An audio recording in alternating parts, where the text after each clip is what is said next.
உங்ககிட்ட தான் முதல்ல இன்விடேஷனை பத்தி கேட்கணும்னு நினைச்சிட்டு இருந்தேன்.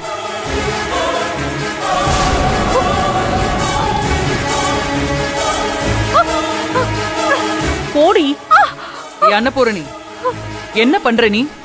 காயத்ரி எதுக்கு இப்படி பிடிச்சு இழுத்துட்டு வந்து தள்ளுற? தள்ளிவிட்டது என்னமோ தப்புதான் அண்ணி. நியாயமா பார்த்தா இவ பண்ணதுக்கு நான் கொன்னே போட்டிருக்கணும். என்ன பண்ணிருக்க? நிறுத்து. என்ன பண்ற நீ? அவளை எதுக்கு அடிக்க போற? அவ என்ன தப்பு பண்ணா? நான் காரணத்தை மட்டும் சொன்னா நீங்களே அவளை கொன்னு போட்டுருவீங்க அண்ணி. இனிமே இவ இந்த வீட்லயே இருக்க கூடாது. முதல்ல இவள வெளியில துரத்துங்க. என்ன நடந்துச்சுன்னு சொல்லாம நீ இப்படியே கத்திட்டு இருந்தா என்ன அர்த்தம்? இது சொன்னா உங்களுக்கு புரியாது அண்ணி. இதுல இருக்கறதெல்லாம் நீங்களே படிச்சு பாருங்க.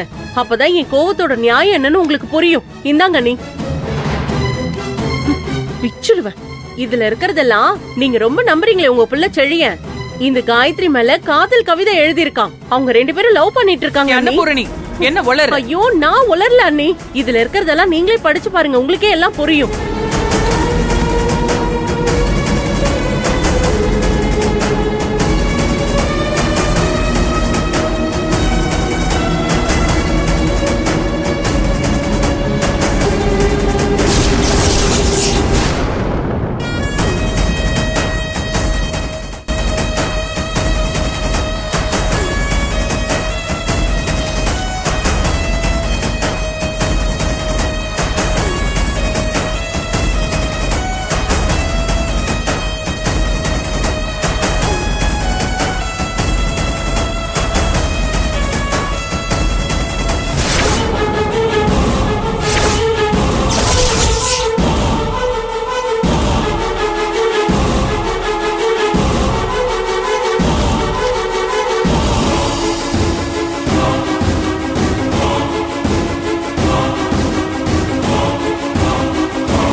நீயும் செழியனும் ஒருத்தர் விரும்புறீங்களா?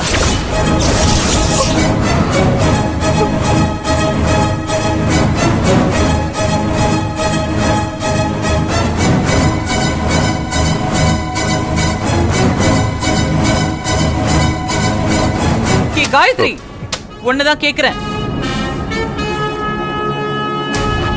கேக்குறேன்ல, பதில் சொல்ல மாட்டேன்.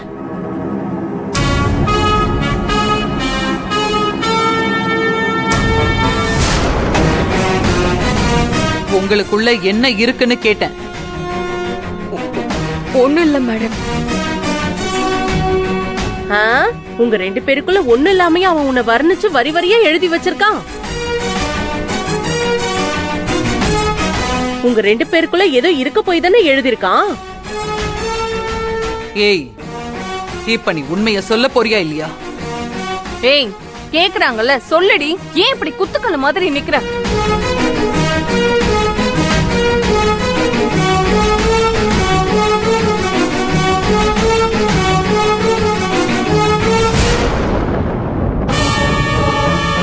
சரியா, இங்க வா.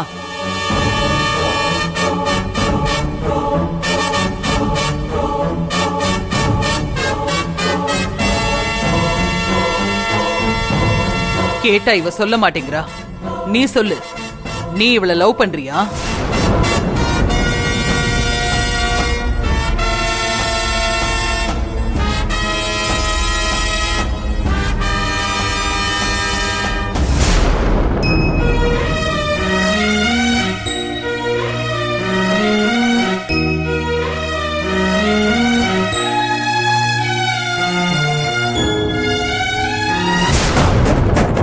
சொல்லு சரியா, இவங்க சொல்றதெல்லாம் உண்மையா?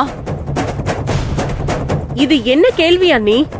அவன் தான் காதலிக்கிறேன்னு வரி வரியா வார்த்தைக்கு வார்த்தை எழுதி வச்சிருக்கானே.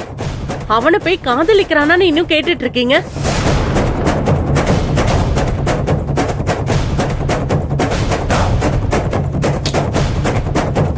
இந்த கவிதையெல்லாம் காயத்ரிக்காக நீ எழுதுனது தானா? இவ்வளவு தூரம் ஆயிருச்சு. இதுக்கு மேல மறைச்சு எந்த பிரயோஜனமும் இல்லை. பேசாம உண்மையை சொல்லி இதுக்கு இன்னையோட முற்றுப்புள்ளி வச்சிட வேண்டியதா? சொல்லு சரியா, நீயும் இவ்வளவு மாதிரி அமைதியா இருந்தா என்ன அர்த்தம்? நீதான் இதெல்லாம் எழுதுனியா? அம்மா, அது ஆக்சுவலா அம்மா நான் இல்லம்மா அது சரியா எழுதல. அதுல உள்ள கவிதை எல்லாம் எழுதினது நான் தான்.